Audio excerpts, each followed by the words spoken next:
A strange man moved into our house a week ago. My parents treat him like a god, and he's never said a single word. I don't know what to do. I'm writing this from a plastic chair in a hospital waiting room. It smells like bleach and quiet despair.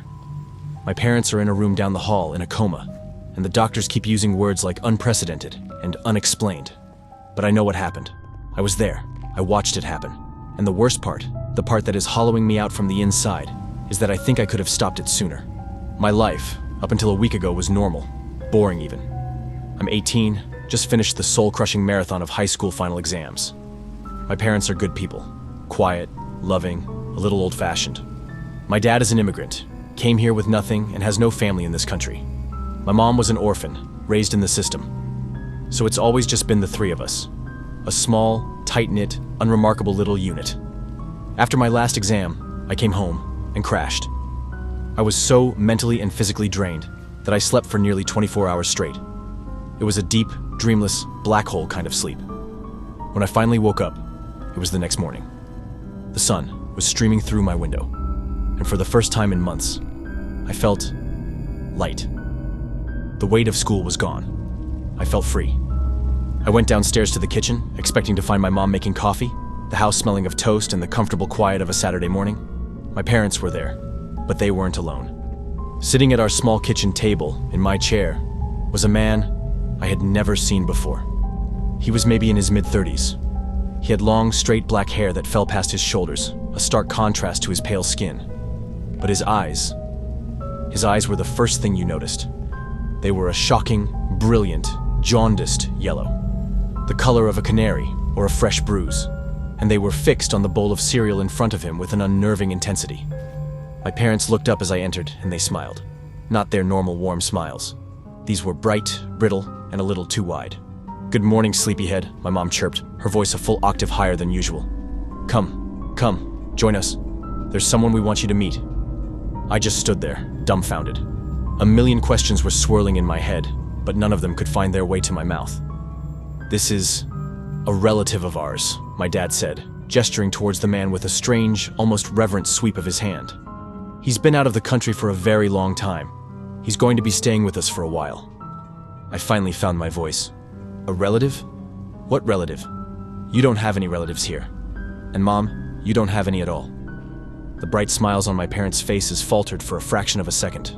A flicker of something, panic, annoyance, passed through their eyes before the manic cheerfulness snapped back into place. "Oh, you know, a distant cousin," my mom said, waving a dismissive hand. "From your father's side. It's a long story. We'll tell you all about it later. Now sit, have some breakfast." I sat. The meal was the most uncomfortable, unnerving 20 minutes of my life. The man never spoke. He never looked up from his bowl. He ate with a slow, deliberate precision, lifting the spoon to his mouth and back down without a single wasted movement. My parents, however, never stopped talking. They kept up a frantic, one-sided stream of chatter directed at him, answering questions he never asked, laughing at jokes he never told. "The weather is lovely today, isn't it?" my mom said to him. "You always did love the sun." "We'll have to take you to the park later," my dad added. Just like old times. It was like they were reading from a script, or like they were hearing a conversation that I couldn't. It was insane. Later that day, when I got my dad alone, I pressed him. "Dad, seriously, who is that guy? Where did he come from?" My father's face went cold. The forced cheerfulness vanished, replaced by a stern, hard mask I hadn't seen since I was a little kid who had broken a rule. "His name is not your concern," he said, his voice low and flat. "He is our guest. You will treat him with respect. You will not ask any more questions. This is not up for discussion." And that was it. The conversation was over. The first few days were a masterclass in quiet, creeping dread. The man remained a silent, unnerving presence in our home. He never spoke a word. Not one. I tried, once. I found him alone in the living room, just standing in the center of the room, staring at a blank wall. "Look," I said, my voice shaking slightly. "I don't know who you are or what you're doing here, but this is my home, and..." I never got to finish. My parents appeared in the doorway as if summoned from thin air. "Don't be rude to our guest," my mother snapped, her voice sharp with a panic I didn't understand. "He is family. Apologize." I just stared at them, then at the silent man with the yellow eyes, and I retreated to my room. The house started to feel less like my home and more like a temple dedicated to this silent, creepy stranger. The power dynamic shifted in ways that were both subtle and terrifying. At dinner, my mother would serve his plate first, and then we would all have to wait. We weren't allowed to take a single bite until he had finished his entire meal, which he always ate with the same slow, methodical pace. Only when his plate was clean were we permitted to eat our own, now cold, food. Then, we were forbidden from speaking to him directly. "If you have something to say, you say it to us," my dad instructed, his face grim. "We will relay the message." It was absurd. He was sitting right there, but I saw the look in my father's eyes. It was not a suggestion. It was a commandment. The worst part was the locked room. It was the spare bedroom upstairs, the one we used for storage. They cleared it out for him, and they started spending hours in there with him, the door locked from the inside. My mom would take him a tray of food, and then she and my dad would go in with him, and they wouldn't come out until long after dark. I couldn't stand it. The mystery was eating me alive. I had to know what was happening in there. Last night, I did something I probably shouldn't have. I waited until they were all in the room. I crept up the stairs, my heart a frantic drum against my ribs. The old house has old doors with old-fashioned keyholes. I knelt down, my hands trembling, and put my eye to the cold brass. The room was dark, lit only by a few dozen candles they had arranged on the floor.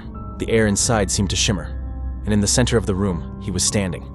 His posture was ramrod straight, like a statue, his head tilted back, and his long, thin arms raised towards the ceiling, his fingers splayed. He was utterly, unnaturally still. And my parents were on the floor in front of him, on their knees. They were prostrated before him, their bodies shaking, their heads bowed to the ground, and they were whispering, a low, rhythmic, frantic stream of gibberish, a language that wasn't a language, a sound of pure, terrified devotion. They weren't hosting a relative. They were worshiping a god. I scrambled back from the door, a wave of nausea and terror washing over me. This was wrong. This was a sickness. My parents were in some kind of cult, and this man was their leader. They were in danger. I was in danger. I ran to my room, locked the door, and I called the police. My hands were shaking so badly I could barely dial the number. I whispered into the phone, telling the operator that there was a strange man in my house, that my parents were acting erratically, that I was scared for our safety. They said they would send a car over immediately. I hung up, a small sliver of relief cutting through my panic. Help was coming. Knock, knock.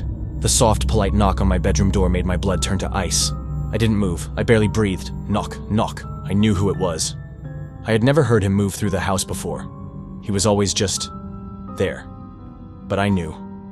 I slowly, shakily, stood up and opened the door. He was standing there.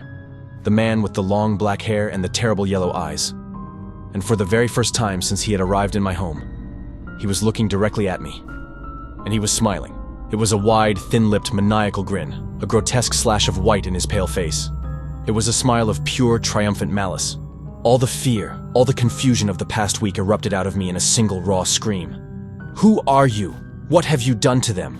Get out of my house. The police are coming for you. You hear me? They're coming." He didn't say a word. The horrible smile never wavered.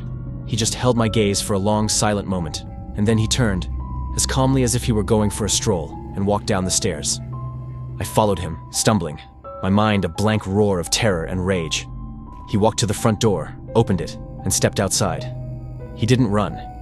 He just walked down the quiet, suburban street, his tall, thin figure silhouetted against the streetlights until he turned a corner and was gone. I ran back upstairs, screaming for my parents. I found them on the floor of the spare bedroom, amidst the extinguished candles. They were lying on their sides, unconscious, their faces pale and slack. They were breathing, but it was shallow, faint. They wouldn't wake up. The police arrived a few minutes later. It was a blur of flashing lights, professional voices, and questions I couldn't properly answer. I told them everything. The man, his yellow eyes, the way my parents were acting, the room upstairs, him leaving just moments before they arrived. I gave them his description. Every single detail burned into my memory. An ambulance came and took my parents away. I stayed with two of the officers. They were sympathetic, I guess, but I could see the skepticism in their eyes. They told me they were going to check the home security footage. We had a small, simple system, just a few cameras covering the front and back doors. I sat at my kitchen table, my head in my hands, as one of the officers reviewed the footage on his laptop. After a few minutes of silence, he called his partner over. "Hey, check this out." I looked up. The officer turned the laptop towards me. The screen showed the footage from the front door camera from just a few minutes ago. I saw myself, a frantic, terrified figure, following something. I saw myself screaming at the empty doorway. I saw the front door open as if by a gust of wind and then close again. But the strange man with the yellow eyes, he wasn't there. He wasn't in the footage at all. It just looked like I was having a complete psychotic breakdown, screaming at nothing. "There's no one there, son," the officer said gently. "The cameras didn't pick up anyone entering or leaving the house all night, except for you." I was still staring at the screen, my mind refusing to accept it, when I heard the other officer's voice from the other room. He was on his phone, his voice low and urgent. "Yeah, another one. Same as the others. The parents are catatonic. The kid is talking about a tall guy with yellow eyes. No, nothing on the cameras, same as always. It's the 5th one this year." He trailed off as he saw me looking at him. The officers wouldn't tell me anything else, just that they would be investigating. So now I'm here, at the hospital. My parents are in a deep coma. The doctors have run every test they can think of. They have no answers. Their brains just seem to have shut down. I know what happened. He was real. He was a predator. And my parents were his nest, or his food, or something I can't begin to comprehend. He drained them dry, and then he moved on. And the officer's words, "The 5th one this year. He's still out there. He's doing this to other families." And I could have stopped it.